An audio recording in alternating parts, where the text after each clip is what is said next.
ہو جائے تو مجھے سکھ کا سانس نصیب ہو جائے۔ اللہ تعالیٰ جب افطاری کے وقت منہ مانگا انعام دینا چاہتے ہیں تو آپ اپنے سب غم، سب دکھ، سب پریشانیاں اپنے رب کو سنایا کریں، اپنے رب کے سامنے پیش کیا کرے۔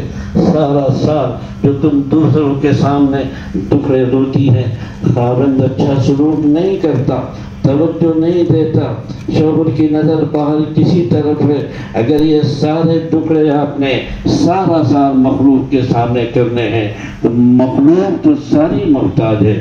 جس کے سامنے آپ دکھ کہہ رہی ہوتی ہیں وہ خود دکھوں والی ہوتی ہیں، اس کا کیا فائدہ؟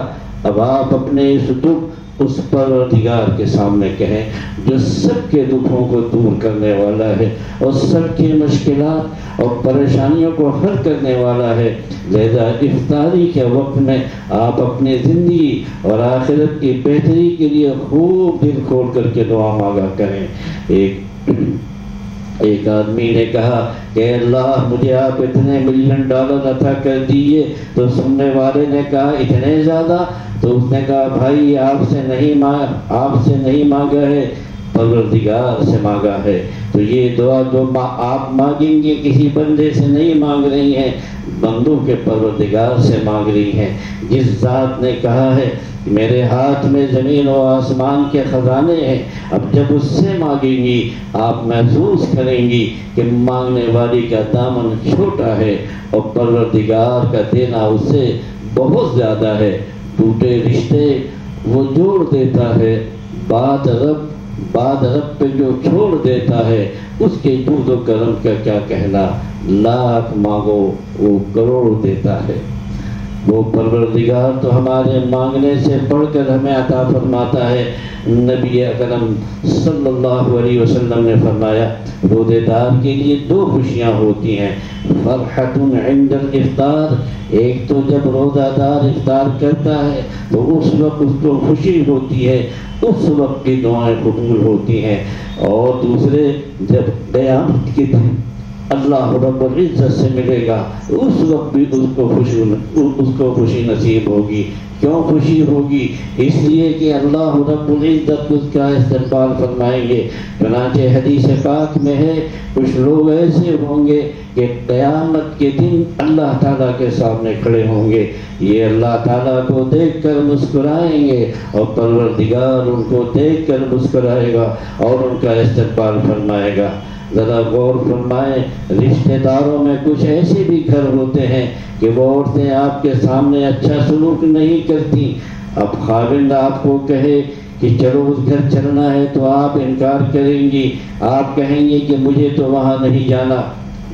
وہ عورتیں مجھ سے کلام کے بات چیت کر کے راضی نہیں، بات چیت کرنے کے لیے راضی نہیں ہے، میرے لیے تو وہاں 5 منٹ گزارنے میں مصیبت ہے، میں تو اس گھر میں جانا ہی نہیں چاہتی۔ تو جس گھر کی عورتیں آپ کا استقبال نہیں کرتی، آپ سے اچھا سلوک نہیں کرتی، کیا آپ وہاں جانا اور آپ وہاں جانا پسند ہی نہیں کرتی، کہیں آپ کا بہت قریب کا تعلق ہوتا ہے، خاوند شوہر جانا نہیں چاہتا، آپ مجبور کر کے لے جائیں گی کہ فلاں گھر والوں نے دعوت دی ہے مجھے تو وہاں ضرور جانا ہے اور انہوں نے بلایا ہے، تو جو آپ سے محبت کا سلوک کرتی ہے آپ ضد کر کے وہاں پہنچتی ہیں، اور جو نہیں کرتی کہنے کے باوجود آپ وہاں نہیں جاتی۔ اگر دنیا میں یہ معاملہ ہے تو سوچئے کہ قیامت کے دن 2 حال میں انسان اللہ تعالیٰ کے سامنے پیش ہوگا، ایک تو نیکوکار بن کر جو اللہ رب العزت کا دیدار کرے گا اور پروردگار خوشی سے اس کا استقبال کریں گے، دوسرا گنہگار کی شکل میں، اور گنہگار کیسے اللہ کے سامنے پیش ہوگا؟ اللہ تعالیٰ نے فرمایا ہے وَلَوْ تَرَى إِذِ الْمُجْرِمُونَ نَاكِسُو رُؤُوسِهِمْ عِنْدَ رَبِّهِمْ، اگر تم دیکھ سکتے کہ کافر قیامت کے دن کس حال میں اللہ تعالیٰ کے سامنے پیش ہوں گے، ان کے سر جھکے ہوں گے اور وہ رب کے سامنے اپنی نگاہ بھی نہیں اٹھا سکیں گے۔ اب ہم سوچیں کہ ہم ان 2 حالتوں میں سے کس حال میں اللہ رب العزت کے سامنے پیش ہونا چاہتے ہیں، تو دل سے جواب آئے گا کہ نہیں، ہم تو اللہ تعالیٰ سے اس کے محبوب بندے مقبول بندے اس کے دوست بن کر کے پیش ہونا چاہتے ہیں، اس کا آسان طریقہ یہ ہے کہ ہم اپنے روزوں کو صحیح انداز آداب سے رکھیں۔ افطاری کے وقت دعا کریں کہ اے اللہ ہمیں یہاں پر مغفرت عطا کر کے خوشی عطا فرما، اور جب قیامت کے دن آپ کے سامنے حاضری ہو تو اے اللہ وہاں بھی مسکرا کر ہمیں اپنی تجلی نصیب فرما۔ چنانچہ کتنے لوگ ہوں گے جو قیامت کے دن اللہ تعالیٰ کا دیدار کریں گے، وجوہ یومئذ ناظرۃ الی ربها ناظرہ، کیسے خوش نصیب لوگ ہوں گے، ان کو قیامت کے دن اللہ تعالیٰ کا دیدار نصیب ہوگا۔ اس لیے حدیث پاک میں آتا ہے کہ جنت کے دروازوں میں سے ایک دروازہ ہے جس کا نام باب الریان ہے، وہ مخصوص دروازہ ہے، اس سے وہ لوگ داخل ہوں گے جو آداب کے ساتھ اہتمام کے ساتھ اپنے روزوں کو مکمل کیا کرتے تھے۔ ایک مرتبہ نبی اکرم صلی اللہ علیہ وسلم نے بنی اسرائیل کے احوال بتائے اور فرمایا کہ بنی اسرائیل کے 4 لوگ ایسے تھے جنہوں نے 80 سال اللہ تعالیٰ کی ایسی عبادت کی کہ ایک لمحے کے لیے بھی نافرمانی نہیں کی۔ صحابہ کرام نے جب یہ سنا تو ان کے دل میں یہ حسرت ہوئی اور یہ تمنا ہوئی کہ کاش ہمیں بھی اتنی لمبی زندگی طاعت کرنے کے لیے اور عبادت کرنے کے لیے مل جاتی۔ تو ان کی اس کیفیت کو دیکھ کر رب کریم نے سورہ قدر نازل فرمائی، جس میں فرمایا کہ اس میں ایک رات ایسی ہے جس کو لیلۃ القدر کہتے ہیں۔ لیلۃ القدر خیر من 1000 شہر، اس کی عبادت 1000 مہینوں کی عبادت سے بھی زیادہ بہتر ہے۔ اب 1000 مہینوں کے اگر سال بنائیں تو 83 سال سے کچھ اوپر بنتا ہے۔ اس کا یہ مطلب ہوا کہ جو بندہ رمضان المبارک کی اس رات میں عبادت کا ثواب پالے گا، اس نے گویا 83 سال کی عبادت کا ثواب پا لیا۔ آج کل ہمارے زمانے کے لوگوں کی عمر 60 اور 70 کے درمیان ہے، 80 تک تو مشکل ہی سے لوگ پہنچتے ہیں۔ تو گویا ایک رات کی عبادت ایک طرف اور ساری زندگی کی عبادت ایک طرف۔ جب معاملہ اتنا خاص ہے تو ہر مومن مرد کے، ہر مومن عورت کے دل میں یہ تڑپ ہونی چاہیے کہ ہمیں لیلۃ القدر میں عبادت کرنے کا ثواب نصیب ہو جائے۔ یہ کون سی رات ہے اس کے بارے میں ہمیں معلوم نہیں، مگر حدیث پاک میں کچھ اشارے ضرور کر دیے گئے ہیں۔ ایک تو یہ فرمایا گیا کہ یہ سال کی کوئی بھی رات ہو سکتی ہے، دوسرا فرمایا کہ رمضان المبارک کی رات ہوتی ہے، تیسری جگہ فرمایا کہ رمضان المبارک کے آخری 10 دنوں میں سے کوئی رات ہوتی ہے نبی اکرم صلی اللہ علیہ وسلم سے۔ اسی لیے یہ روایت منقول ہے اور صحیح ہے کہ التمسوا فی العشر الاواخر، اس رات کو تلاش کرو آخری 10 رمضان کے دنوں میں۔ ایک حدیث میں فرمایا کہ آخری 10 دنوں میں سے جو طاق عدد ہے، طاق راتیں ہوتی ہیں، ان میں سے کوئی رات ہوتی ہے یعنی 21، 23، 25، 27، 29 میں سے کوئی ایک رات ہوتی ہے۔ زیادہ روایتیں اسی کی ہیں۔ اب اس آخری عشرے میں لیلۃ القدر تلاش کرنے کے لیے لوگ اعتکاف میں بیٹھتے ہیں، اس لیے معتکف کو چاہیے کہ ہر رات میں قیام اللیل کریں تاکہ ان کو لیلۃ القدر میں قیام نصیب ہو جائے۔ اب یہ رات کون سی ہے اس پہ بارے میں ہم کچھ نہیں کہہ سکتے، تاہم بزرگوں نے کہا ہے اللہ رب العزت کو 7 کا عدد پسند ہے، آسمان بھی 7 ہے، زمینیں بھی 7 ہے، انسان کے اعضاء جن سے وہ اللہ رب العزت کے سامنے سجدہ ریز ہوتا ہے وہ بھی 7 ہیں۔ 7 طرح کا جسمانی رزق دیا، فَأَنبَتْنَا فِيهَا حَبًّا وَعِنَبًا وَقَضْبًا وَزَيْتُونًا وَنَخْلًا وَحَدَائِقَ غُلْبًا وَفَاكِهَةً وَأَبًّا۔ تو اس آیت میں 7 قسم کا جسمانی رزق عطا کر دیا گیا. تو اس سے مفسرین نے کہا کہ اللہ تعالیٰ نے انسان کو روحانی رزق کی رات بھی وہی عطا کی ہوگی جو 7 والی ہے، لہذا 27 کی رات زیادہ قابل ہے. یہ مفسرین کی اتنی متحد ہے کہ وہ لیلۃ القدر کی رات ہو. بعض مفسرین نے اس میں ایک اور نقطہ فرمایا. وہ فرماتے ہیں کہ دیکھو لیلۃ القدر کا جو لفظ ہے اس میں 9 حروف ہیں، اور اللہ تعالیٰ نے اس کو 3 مرتبہ سورہ قدر میں فرمایا انا انزلناه فی لیلۃ القدر وما ادراک ما لیلۃ القدر لیلۃ القدر خیر من الف شہر. تو 9 حروف ہیں اور 3 مرتبہ لفظ استعمال ہوا. 9 کو 3 میں ضرب دینے سے 27 ہوتے ہیں. تو معلوم ہوتا ہے کہ 27ویں رات لیلۃ القدر کی رات ہوتی ہے. اس رات میں اللہ رب العزت کی طرف سے مومنوں کے لیے بڑی برکتیں اور رحمتیں نازل ہوتی ہیں. چنانچہ مومنین پر اللہ تعالیٰ کی طرف سے سلام اترتے ہیں. سلامتی کے پیغام جبریل امین علیہ السلام فرشتوں کو لے کر آتے ہیں. اس رات میں عبادت کرنے والوں سے مصافحہ کرتے ہیں. کتابوں میں لکھا ہے اس رات میں کوئی آدمی ہے ویسے ہی جاگ رہا ہوتا ہے، عام فرشتے اس سے مصافحہ کرتے ہیں. اور اگر کوئی آدمی اور اگر کوئی عورت اللہ کے ذکر میں مشغول ہوتے ہیں اور جاگتے ہوئے تو جبریل امین علیہ السلام سے مصافحہ کرتے ہیں.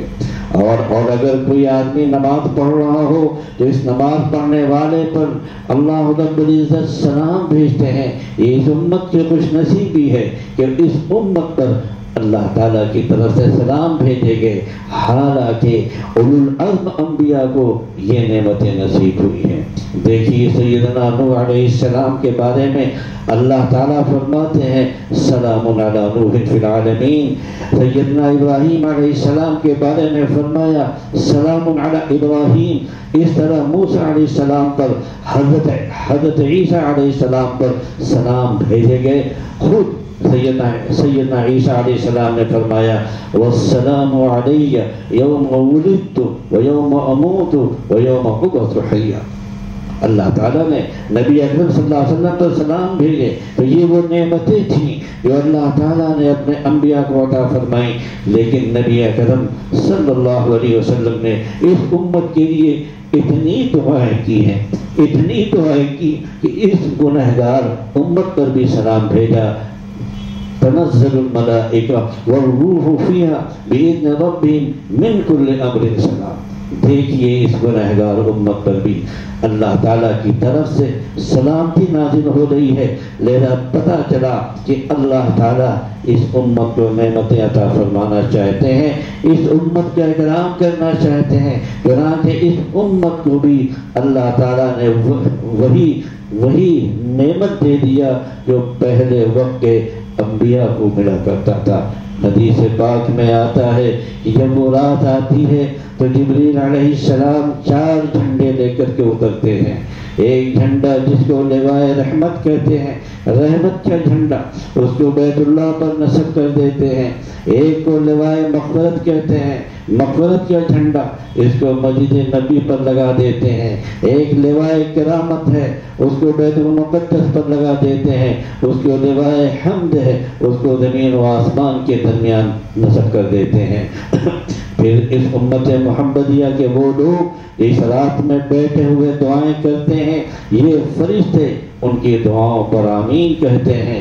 اب سوچئے اللہ تعالیٰ کے فرشتے اگر ہماری دعاؤں پر آمین کہتے ہیں تو پھر کیا بات ہے. اب بھی نہ ہو قبول تو قسمت کی بات ہے. آمین کہہ رہے ہیں وہ میری دعا کے ساتھ، تو ہماری دعاؤں پر اللہ کے فرشتے آمین کہیں، اس سے بڑھ کر ہمارے لیے اور کیا بڑی نعمت ہو سکتی ہے. اس لیے حدیث پاک میں آتا ہے جو لوگ ان دنوں میں روزے رکھیں گے جب اللہ تعالیٰ کے ہاں قیامت کے دن جائیں گے تو باب الریان سے ان کو گزارا جائے گا. اور فرشتے انہیں کہیں گے کلوا واشربوا ہنیئا بما اسلفتم فی الایام الخالیہ۔ مفسرین نے ایک تفسیر یہ بھی لکھی کہ یہ وہ روزے دار ہوں گے جو اللہ کے لیے بھوکے رہے پیاسے رہے تو پروردگار انہیں خوشخبریاں دیں گے۔ فرشتے کہیں گے او اللہ کے لیے بھوکے رہنے والوں پیاسے رہنے والوں آؤ جنت کی نعمتیں تمہاری منتظر ہیں، کلوا واشربوا ہنیئا بما اسلفتم فی الایام الخالیہ۔ اب تو دل چاہتا ہے کہ ہر بندہ لیلۃ القدر میں مجھے عبادت کی سعادت نصیب ہو، لیکن وہ نعمتیں کب نازل ہوتی ہیں، رحمتیں کب نازل، جبریل علیہ السلام کب نازل ہوتے ہیں، ہمیں اس بات کا پتہ نہیں۔ تو ممکن ہے ہمیں 11 بجے تک عبادت کریں اور یہ رحمتوں کا نزول اس کے بعد ہو، ممکن ہے کہ ہم 12 بجے تک عبادت کریں اور ان خاص رحمتوں کا نزول اس کے بعد ہو، ممکن ہے کہ ہم 2 بجے تک عبادت کریں اور ان نعمتوں کا نزول اس کے بعد شروع ہو۔ تنزل الملائکہ، ملائکہ نازل ہوتے ہیں، اب کب نازل ہوتے ہیں اس کا تو ہمیں علم نہیں، لیکن قرآن مجید سے ایک اشارہ ملتا ہے، وہ بڑے مزے کا ہے کہ پروردگار عالم نے ایک طرف تو بات چھپائی لیکن دوسری طرف بندوں کو راہ بھی دکھائی۔ جیسے ماں بچے کو کچھ دینا چاہتی ہو تو وہ چھپا دیتی ہے، مگر کچھ ہدایات بھی دیتی ہے۔ دل میں ہوتا ہے کہ میں نے مجھ کو اسے محروم تو نہیں کرنا، تھوڑی سی کوشش کرے گا تو اسے مل جائے گا، تو ایک طرف تو چھپائی جاتی ہے دوسری طرف اشارے سے بتائی بھی جاتی ہے۔ یوں ہی لگتا ہے کہ اللہ تعالیٰ بندوں پر اتنا مہربان ہے کہ لیلۃ القدر کو ایک طرف تو چھپا بھی دیا کہ اس کو تم ڈھونڈنے کے لیے اعتکاف میں بیٹھو، راتوں کو جاگو، مگر دوسری طرف اشارہ بھی کر گئے۔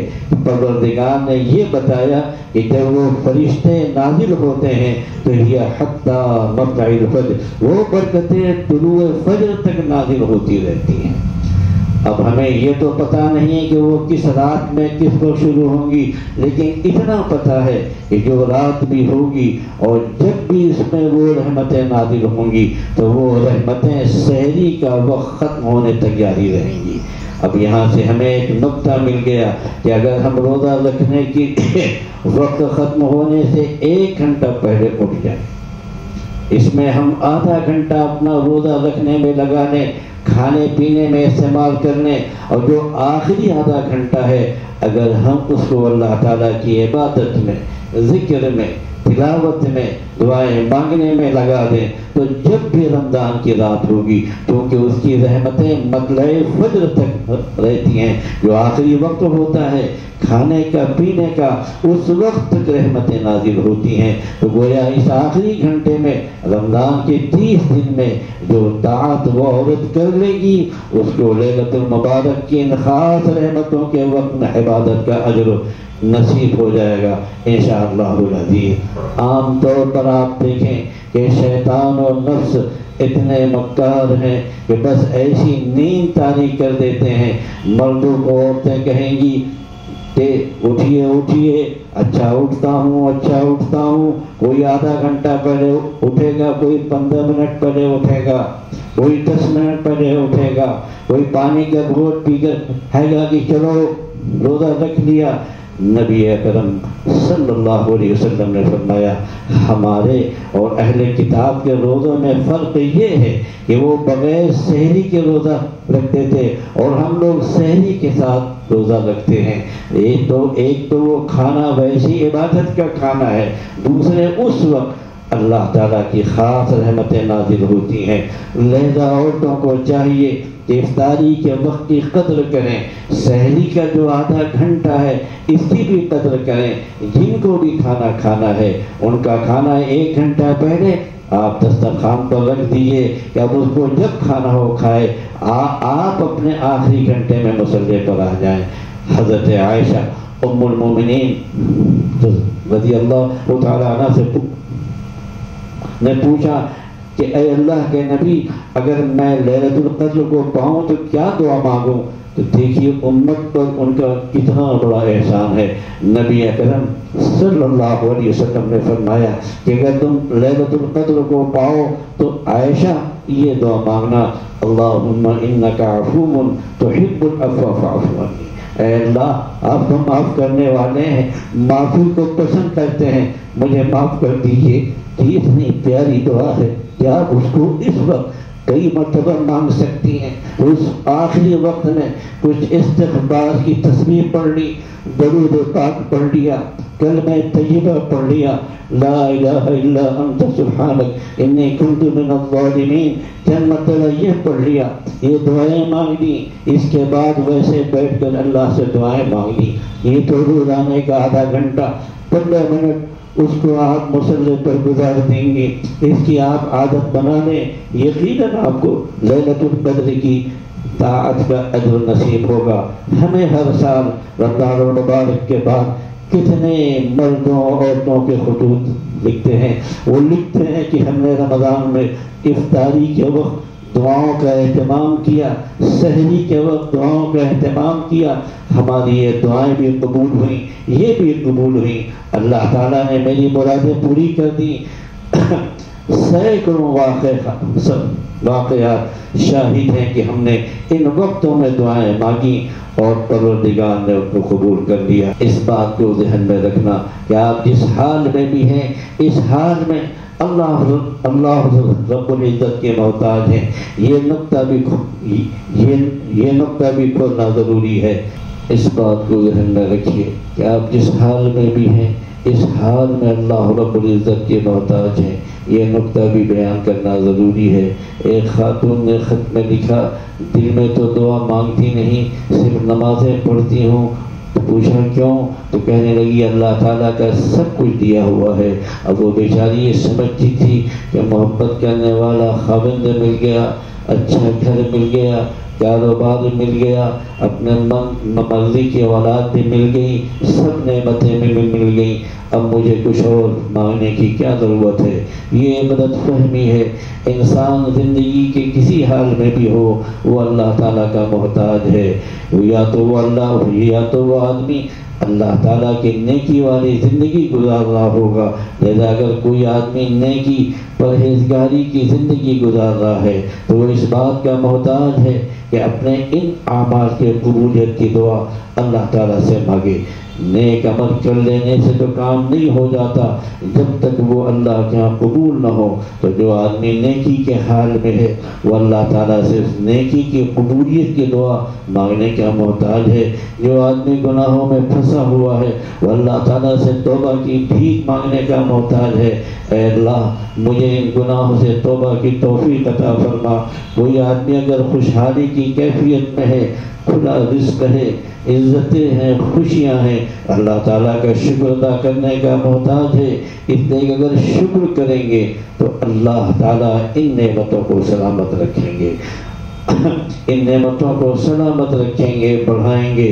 وَلَئِن كَفَرْتُمْ اور اگر تم ناشکری کرو گے ان عذابی لشدید، تو جو پروردگار نعمتیں دینا جانتا ہے وہ پروردگار نعمتیں لینا بھی جانتا ہے۔ اگر کوئی خوشحالی میں ہے تو اللہ تعالیٰ کا شکر ادا کرے تاکہ اللہ تعالیٰ اسی حال میں اس کو پوری زندگی عطا فرما دے، اور اگر کوئی تندرستی کے حال میں ہے تو اللہ تعالیٰ کے سامنے صبر کرے اور دعائیں مانگے تاکہ پروردگار اس کو صبر عطا فرمائے اور اللہ تعالیٰ اس کی تندرستی مشکل حالات کو آسان فرما دے۔ تو معلوم ہوا انسان دنیا میں کسی حال میں وہ ہو اللہ تعالیٰ سے مانگنے کا محتاج ہے۔ تو جب اللہ تعالیٰ سے مانگنا ہی ہے تو پھر خوب مانگیں۔ رمضان المبارک کا مہینہ اللہ تعالیٰ کو حال دل سنانے کا مہینہ ہے، اللہ تعالیٰ کو منانے کا مہینہ ہے۔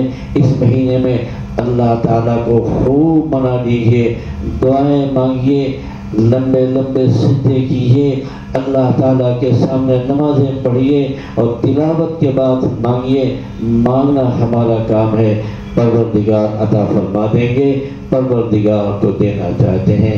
اللہ تعالیٰ ہم سب کو رمضان المبارک میں یہ جو تمام تعلیمات و ہدایات ہم نے سنی ہیں، ہم سب مردوں کو، عورتوں کو اس پر عمل کرنے کی صدق دل سے توفیق عطا فرمائے۔